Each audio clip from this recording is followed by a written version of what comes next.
Citizen Kane trailer. The Citizen Kane trailer is a 4-minute, self-contained, making-of promotional featurette by Orson Welles and the Mercury Theatre, released in 1940 to promote the film Citizen Kane. Unlike other standard theatrical trailers of the era, it did not feature a single second of footage of the actual film itself, but was a wholly original pseudo-documentary piece. It is considered by numerous film scholars such as Simon Callow, Joseph McBride and Jonathan Rosenbaum to be a standalone short film, rather than a conventional trailer, and to represent an important stage in the development of Welles's directorial style. Content. How do you do, ladies and gentlemen? This is Orson Welles. I am speaking for the Mercury Theatre, and what follows is supposed to advertise our first motion picture. The film takes the form of a tour around the film set, while the precise nature of the film is kept under wraps, in keeping with the secrecy built up around the Mercury Theatre's debut feature.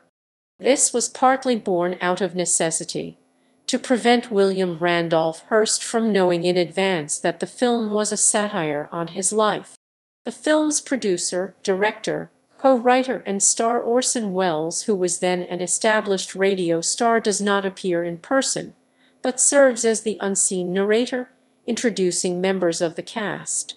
There are several specially filmed excerpts of the film in rehearsal, with each member of the principal cast out of costume, reciting a signature line of their character, and stressing that the film's title character prompts extreme reactions from different people.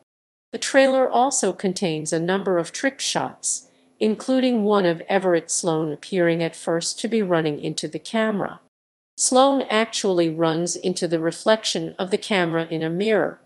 The music heard throughout the trailer is the publisher's theme, "Oh, Mr. Kane." Welles heard the tune, "A Poco No" by Pepe Guizar in Mexico. The special lyrics were written by Herman Ruby. The music was arranged by Conrad Salinger and is heard during the end titles of Citizen Kane. Kane is a hero and a scoundrel, a no-account and a swell guy, a great lover, a great American citizen, and a dirty dog. It depends on who's talking about him. What's the real truth about Charles Foster Kane? Cast: Ray Collins, himself/Jim Geddes, Dorothy Cummingore, herself/Susan Alexander, Joseph Cotton, himself/Jedediah Leland, George Coulouris, himself/Walter Parks Thatcher, Agnes Moorehead, herself/Mary Kane, Erskine Sanford, himself/Herbert Carter, Everett Sloane, himself/Mr. Bernstein, Paul Stewart, himself/Raymond the butler, Ruth Warwick, herself/Emily Monroe Norton Kane, Orson Welles, himself. Production.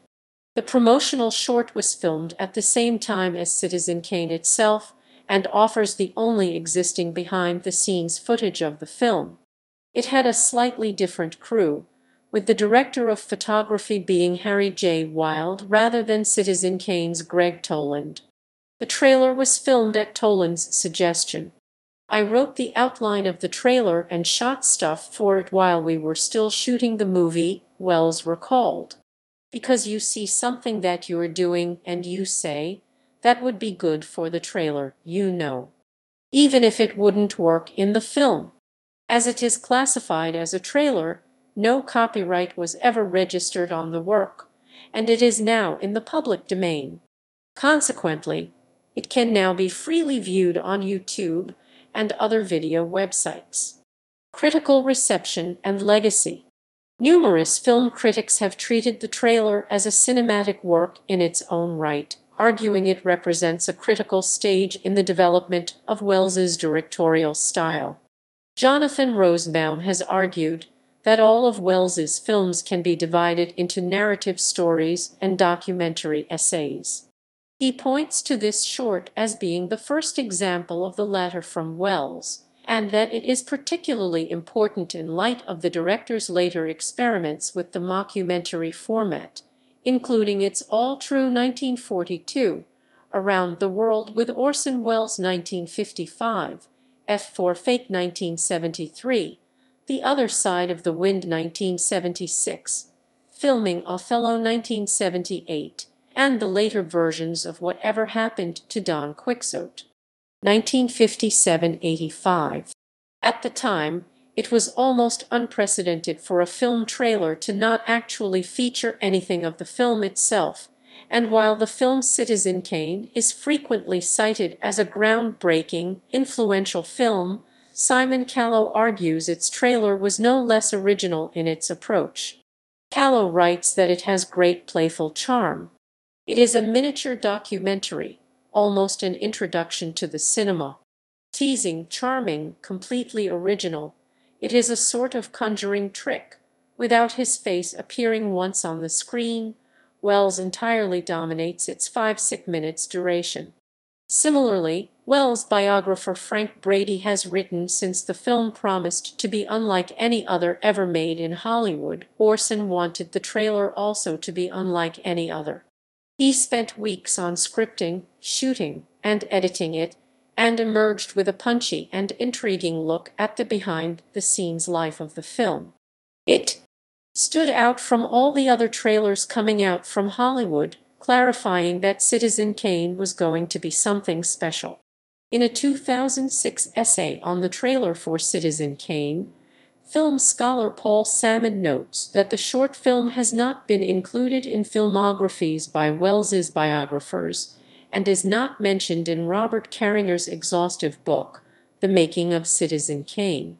But there is absolutely no doubt about the importance of the work within the context of Welles' studies, Salmon writes, especially with respect to its uncanny anticipation of so many of the key debates that have shaped critical discourse on Welles. The spirit of generosity inherent in Welles's emphasis on introducing the Mercury players operates within the parameters set by Welles's role as the maestro conducting the proceedings, or, to follow Callow, as the master magician who conjures up all the trailer's tricks. Already, before the debates around the authorship of Kane, the trailer constitutes a deeply ambiguous work in terms of Welles's attitude toward collaborative filmmaking.